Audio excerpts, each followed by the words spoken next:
welcome. Thanks for coming. And oh man, can I bring this with me? And I'm Adriana, and I know some of you in the room. And this is Christine, and our bios are in the handout, so we're not going to bore you with our life history. So we're in a circle here because we are actually going to talk as little as possible. So I'm sure you've heard a lot of some of the things we're going to be saying. So we'd like to we're going to start off with an activity and then present for a few minutes and then another activity as a group, because we really want to get some feedback from you around strengths and from your particular organization and challenges that you've encountered or you think you might encounter, and really the kinds of supports or tools that you think you might need moving forward, obviously in this wonderful project. Okay, so really we're kind of more here to learn from you. So yeah, thank you. Turn the tables. Okay, Christine's going to take it away with the first exercise. So thank you so much. Hope everybody can hear me. So right now, everyone was given a handout on your table. And it's called the Organizational Readiness Assessment.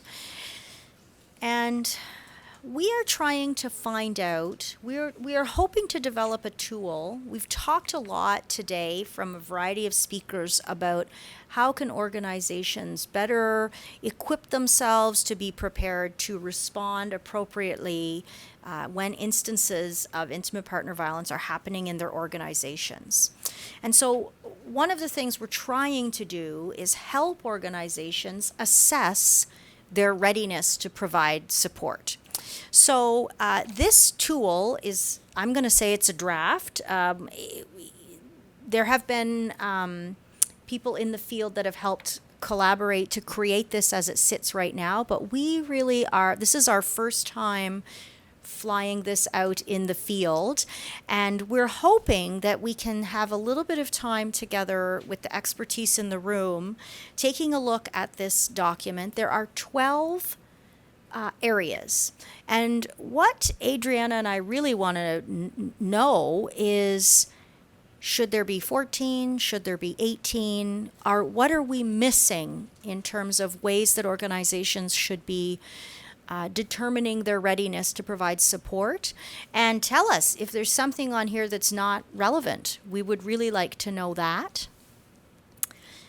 And I'm going to just give an apology up front that you are going to see this in a slightly different format in the closing plenary, just so you know. So don't roll your eyes when you get there and you see it again. But you'll be doing something different with it then. Okay, so hoping you can really engage in dialogue around, what you like, what you don't like. Feel you can write on the back. And for those that want to take it home, you like it, you don't want to give us your copy back, we'll replace it with a fresh copy if you want to have it. Okay? Thank you. So I see people have mostly kind of had a chance to look at it. I'm just curious, maybe you could share your initial thoughts, or if there was something that you thought for sure maybe shouldn't be there, or an idea to break something out into maybe two separate areas, or maybe something that needs to be added. I'm asked too many questions, but Mal. So I work at a university, and our policies are very great. I was just looking at the senior leadership support. I'm interested because there's so many different types of senior leadership support in terms of the different ways units are broken down. I wonder if that should be taken into account as well in terms of middle management, supervisors, and also exactly. I know that has to do with a big change management process, and of course, the top leadership should definitely be involved as the visionary in trickling it down, and that's where you need your buy-in support. So I definitely think keeping in mind all the different levels is important to be a part of that conversation.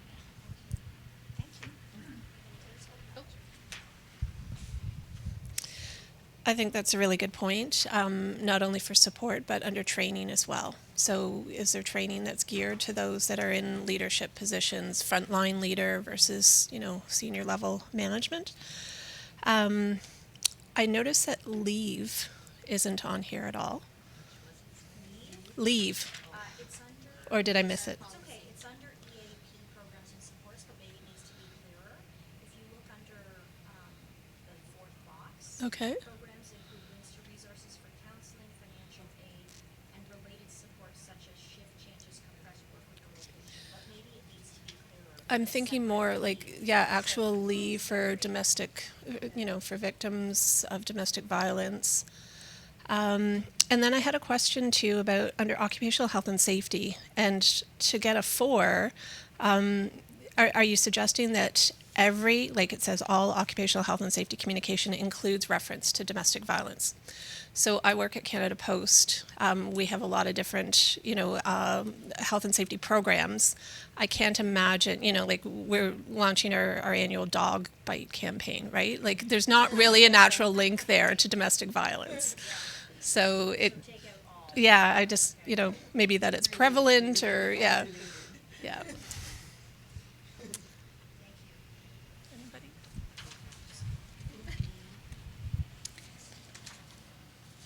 So I'm Lisa Kelly. I work with Unifor. I'm the women's director there. And so we do a lot of work. We're Canada's largest private sector union. Do a lot of work around domestic violence in the workplace, and have a program called the Women's Advocate Program that has been mentioned, by Jane last night.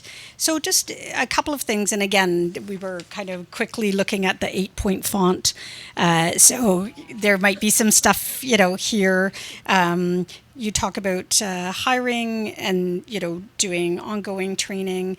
And I guess one thing that came to mind is, often the training is mentioned, or awareness is mentioned around days like November 25th and December 6th, which are good, but it's almost like I would recommend sort of doing training light around that time, because it's pretty well everywhere. Like you hear about it, it's in your awareness then, to almost toggle it to 6 months later, or to have something where it's like on the off times when you're not thinking about it, then you've got almost like 2 consciousness raising opportunities, because the society is doing it sort of for you around the November 25th, December 6th. Around DV leave, I think one of the things that is challenging for employers is how you manage the confidentiality piece of that, and for employees to understand that, so I know that you can't do this, but the gold standard would be to have a trade union and then to have a women's advocate program. And my pitch for that, I know not everybody politically is on my side. Yes, yeah. But I think part of that is actually just the reality that workers don't always necessarily trust the programs that are rolled out by the employers. They don't know necessarily how they work. There might be some misinformation about there being potential job repercussions for them. So having that systems navigator and having it be a trained peer can often be that bridge to having that work. Maybe that's your level 4, a systems navigator. Yeah, and that can maybe take different formats, but at least if the employer is aware that part of the barrier of the, once they are trying to get at the gold standard of having a policy that's there, it's great. If it's not picked up and accessed, you likely need that bridge that way. And then around things like confidentiality, sometimes they can be really challenging. That people obviously need to know that someone's not going to be at work and when they're going to return. How do you dovetail it with some of the other things like your medical absences that you have confidentiality around, but have it specific to domestic violence that has a couple of other, challenges around it. Particularly where the violence follows the person. That's right.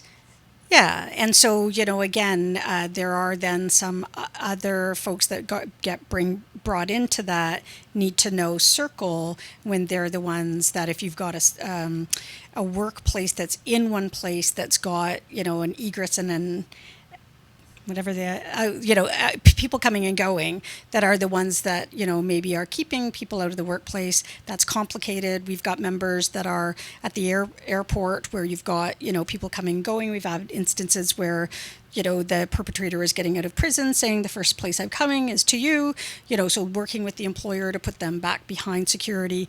Different where you've got people that are just out walking door to door. So as much as the dog bite a campaign might not be the place that you're talking about domestic violence, maybe it is, I don't know, that type of, wow, you've already turned your mind to hazards to your employees that are free floating out there, but that are known and that have you have some ability to train your workers and to take, measures that way. So, that having a systems navigator can also help in that reality of the sector of the workplace, of how getting ideas into being relevant that way. So just a couple of other things I put on there. I think we are making a lot of leaps and bounds around occupational health and safety, so awareness of the legislation, but often, and again speaking of my own members, it's men that put themselves forward to be on the health and safety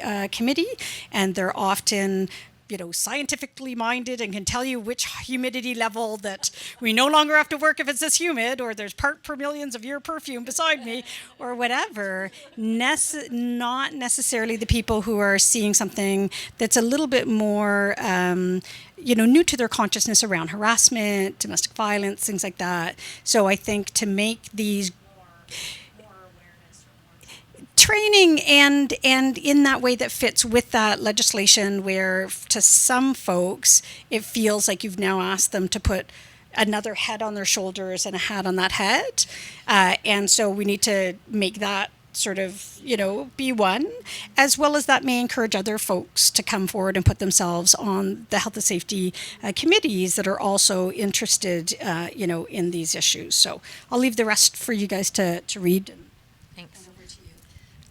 I really like this because I think it gives a good roadmap for organizations in terms of, so it's nice to, and then you're getting some great additions in here, but I think it's really helpful. A couple of things that might, that sort of struck me, the intranet, because the intranet is a place that people can go to 24/7. And that includes, shift work or people who, so there may not be somebody on site who can directly address the issue, but they can get all the information that they need. So I think I would go a bit broader on that. I actually did a list of sort of some questions and things that, so kind of like, what do you do if you're experiencing it? What do you do if someone discloses it? All of those things that this just happens, and what do you do at that moment? So you have all that information. You have your policies on it. You have all of your internal and external resources on it. You have, who do you talk to? Resource, all that kind of stuff. Is there training available? So if you have an online course, you could actually link to it and go there.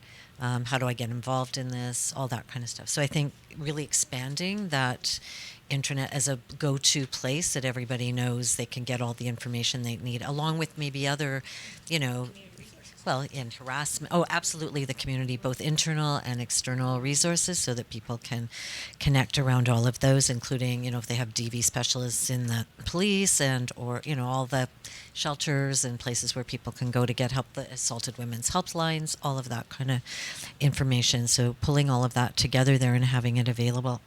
I think those are mostly, I think the senior leaders piece in terms, I know the other piece I was curious about is the surveys to determine if someone's in an abusive relationship. So I'm not sure, find out if anybody's in one, and are we trying to find out if they've gotten help, or, so I'm looking at the intranet again, actually. Oh, so is that for people to do themselves and determine themselves if they're in an abusive? I'm just not clear. Someone might be committing abuse towards their partner, so it could be. This would be more like am I do I have a problem? Am I a perpetrator? Am I a perpetrator? And then the one above that is to see if somebody, am I in an abusive relationship? Here's the warning signs. Oh, okay. So that's kind of looking at warning signs and looking at, okay. Sorry. I thought you were going to send out a survey through the whole organization and say, are you in a, then I thought, what are you going to do with that? Like, like, could the person who filled it out at 3:30 on, could you come forward, please? Okay, that's clarifying. Great. Yeah, that would be I think that's a great idea. Like, here's some of the warning signs. And so having all of that information available on the internet would be really, really good idea. And I think often when people sit down to read those warning signs, they have quite a realization or not around that. And, there's supports here, and including all these programs we have in EAP, et cetera. That's it. I think it's really, really, really useful, and also, has some kind of leading practices for organizations to aim for, and it's a good checklist. Like, are you doing all this? The other thing maybe is and you kind of alluded to that too, is a committee. That isn't necessarily your occupational health and safety committee. I think it can be different. It can be a committee where people, plan the training and really get into that and think about who are resources within the organization, including sometimes survivors who want to share their stories. Oh yeah, that just took me back to one incredible, person in the organization I had been at who came forward and told a story that was I knew this person quite well, had no idea about the unbelievably quite horrific story that they had lived through, and just also I think can be really inspiring for people in terms of how you can go on. Yeah, exactly. Exactly. A lot of hope. Yeah. So, yeah, isn't that funny? I'd forgotten about that very, very, very profound experience of learning in my life. And I don't think we have to learn, or put survivors in those positions to learn, but if they're interested in sharing those stories, it can be really helpful, or as part of a panel or something like that as well. So great. Thank you. And you're Marilyn. We did a Lancaster audio conference together a couple of years ago, but we've never met each other in person. Nice to meet you. Before we go, was anybody else wanting to add anything you felt okay? Any notes you have, please pass them. We'll give you back a blank sheet, but we'd love your comments in writing. Thank you. So, Adriana, you're going to start us through our little talk before we get to our second exercise, which we have to do quickly. I know, sorry. Can I sit there, maybe? Well, there's all this technology. Oh, then I won't be able to hold it. Okay. Too many things in my hand. Okay, I just hate standing up here and you're all sitting there. Okay. So as I say, we're going to take a look at a kind of an overview of organizational practices together. And what we've done is you're going to see these symbols on the slides. Oh, yeah, sorry.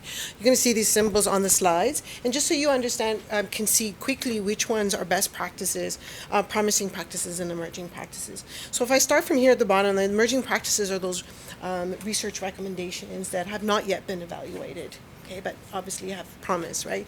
And the promising practices are those practices that have been implemented and evaluated to some degree.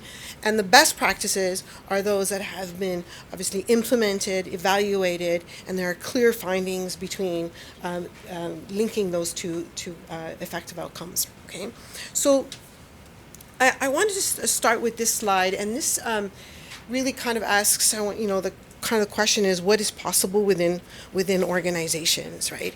And this is a network, or depicts a network of interrelated practices. And I really, really want to stress the word interrelated practices, because we often think about these practices siloed, right? We have a policy somewhere, we have a procedure somewhere else, etc. So it's how these work together to really shape organizational culture, and with the objective of bringing about long-term systemic change.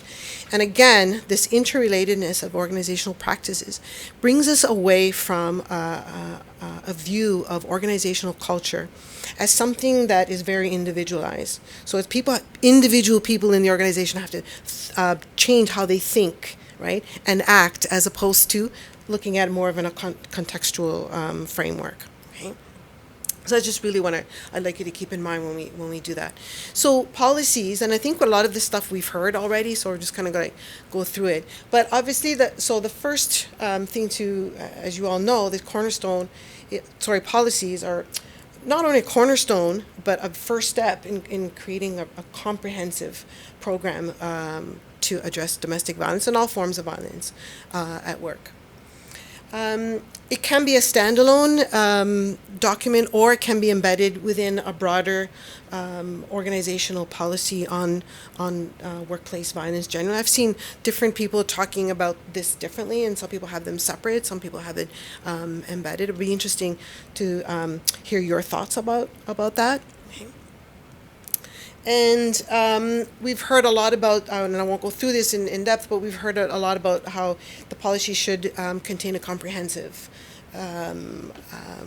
content, rights, roles, responsibilities, everyone at every level of the organization, right? Procedures, responses to perpetrators as well. And one thing I just really want to make a note of is don't file it away. Like, we have this policy and nobody knows where to find it, and I hear story after story. It's like, oh, where did they file that away? And, even with technology, it's still filed away. Nobody can find it. It's like incredible, right? So it actually can be, depending how practices are used within the organization. And policies can be a really powerful learning tool and a guide for action, and especially when they're very comprehensive, right? It can be a go-to tool for people. It's like, what do I do? How do I report? What's going to happen? How long is it going to take for an investigation, etc.? Okay. So again, you've probably heard this a million times today, or in the last 2 days, right? So procedures obviously can include a mirage of things. So reporting requirements, safety procedures, referral paths, workplace entitlements, et cetera, and a lot more, okay? Investigation procedures, timing, so many things. And the more comprehensive, and in my view, the better. Okay. Responses to perpetrators, and it's really interesting to hear some of the talks in the last 2 days related to this. It's a complex issue, right? So first of all, if we think about how common domestic violence is in the workplace, I mean, we can appreciate that perpetrators are our coworkers, right? Our managers, our supervisors, the people that we supervise even, right? So any intervention plan cannot or should not be limited to removing all perpetrators in the workplace, right? So and that then relates to zero tolerance policies, right? So zero tolerance policies that are focused simply on either firing, suspending, writing up those who perpetrate domestic violence really leads to unemployment, and often the inability to find new employment. So and we know that unemployment is one of the top 10 risk factors in cases of domestic homicide, according to the Ontario Domestic Violence Death Review Committee. So it's a really important issue to keep in mind. So a more supportive approach would involve organizations creating policies, protocols, tools, right, that encourage, and we've heard this before, right, co-workers to support those who are experiencing domestic violence, and also how to respond to perpetrators within the workplace, right? And also, and build partnership. We've heard this over and over again, and something that I would really love to, take forward is we know how important these partnerships and collaborations are for all sorts of organizations of all sizes. And it'd be really interesting to hear thoughts about how we can really concretely provide those services or access to those services for all kinds of organizations. Training and education, and we've heard also a lot about this in the last few days. But if we think that it takes a survivor 5 to 7 attempts to disclose or to share their experience of domestic violence with anyone, right, let alone co-work with anyone. So if that first time that they try is not a positive experience, it will drastically reduce the likelihood that disclose again, right? They're going to think about it a lot more, right? So very important that the responses that they receive from everyone in the workplace is a positive experience. Oh, that was weird. Okay. So we've often heard about this as well, okay, is around recognizing domestic violence as a workplace issue. And we've heard a lot also about how, I don't want to get mixed up with that. It's a private issue, and it's still an ongoing way of thinking, right? So through training, we can and awareness, we can change that.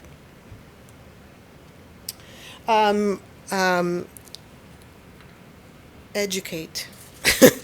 Communicate, train comprehensively, right? Procedures, policies, and how to support survivors and respond to perpetrators. And we've heard a lot about this as well. It's not just about raising awareness, but actually providing people with the skills, right, to be able to respond with their coworkers. Am I going too fast? No, is that okay? Okay.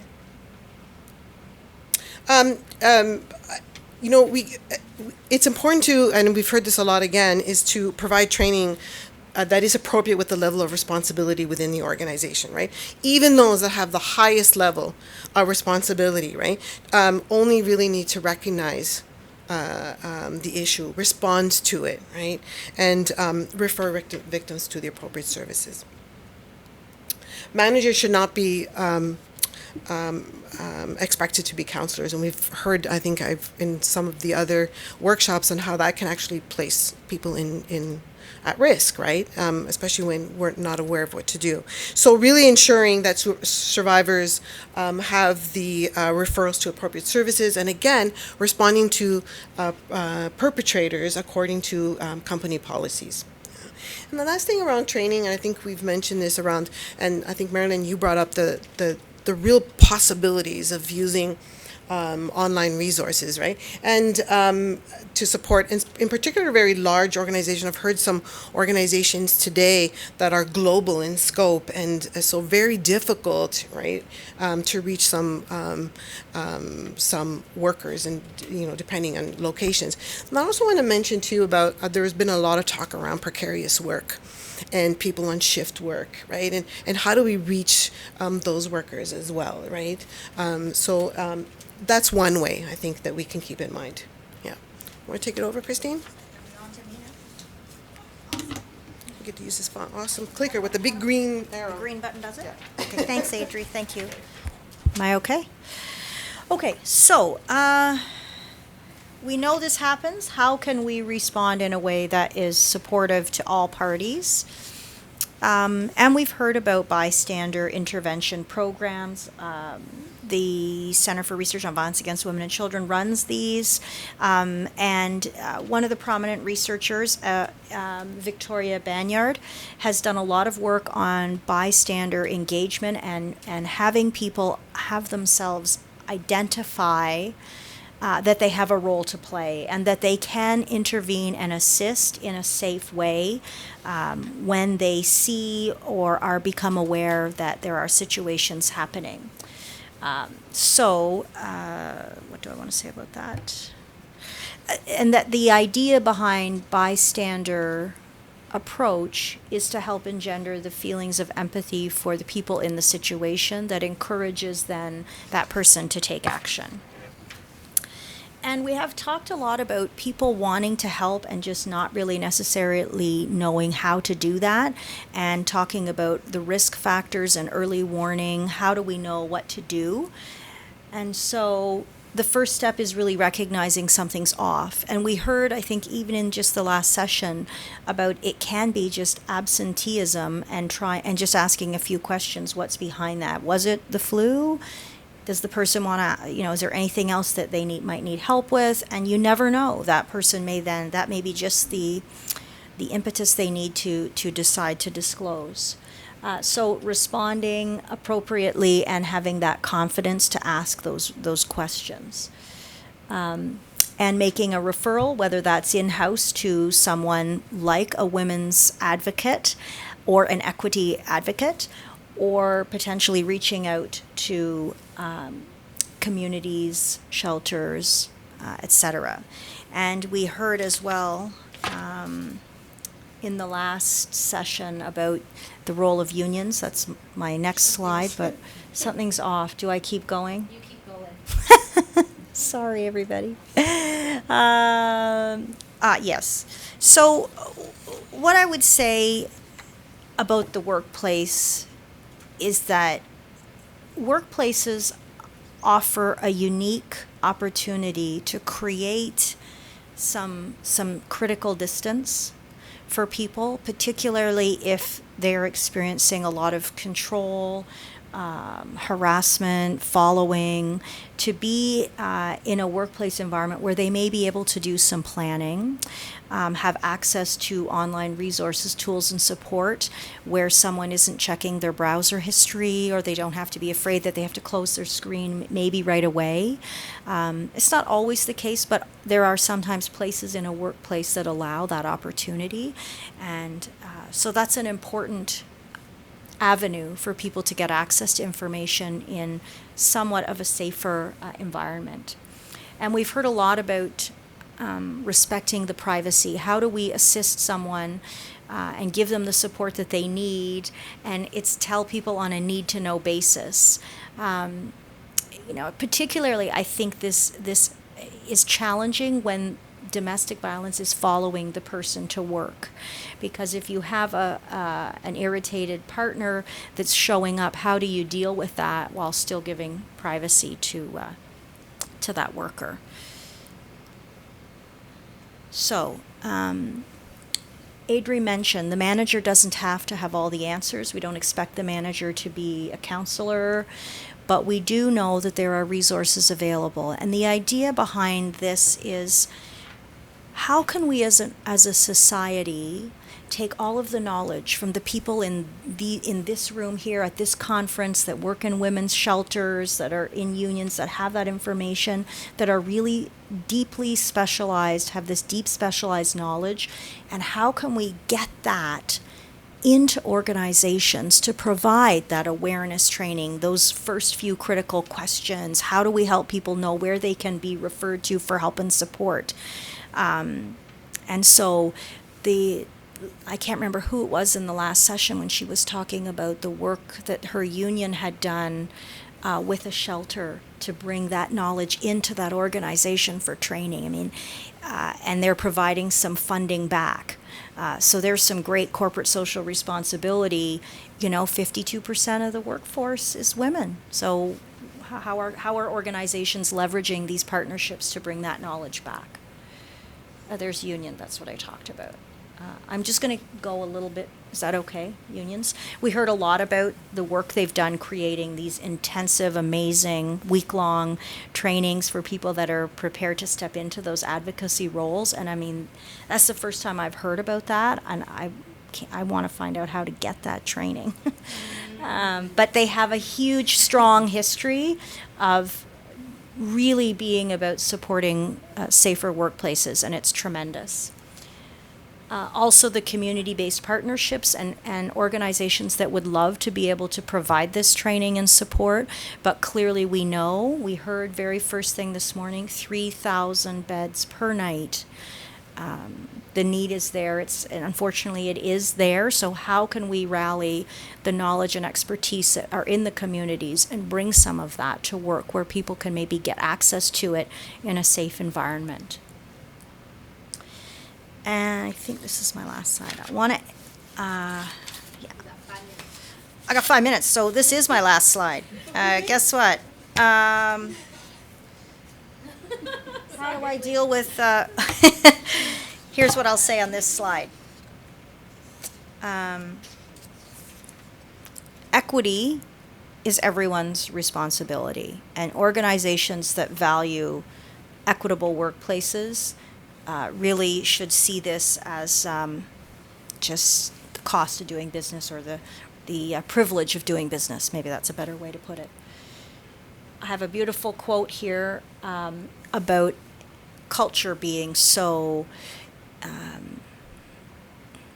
intrinsic to all aspects, whether it's policies, procedures, intranet, all of the things that drive into our culture.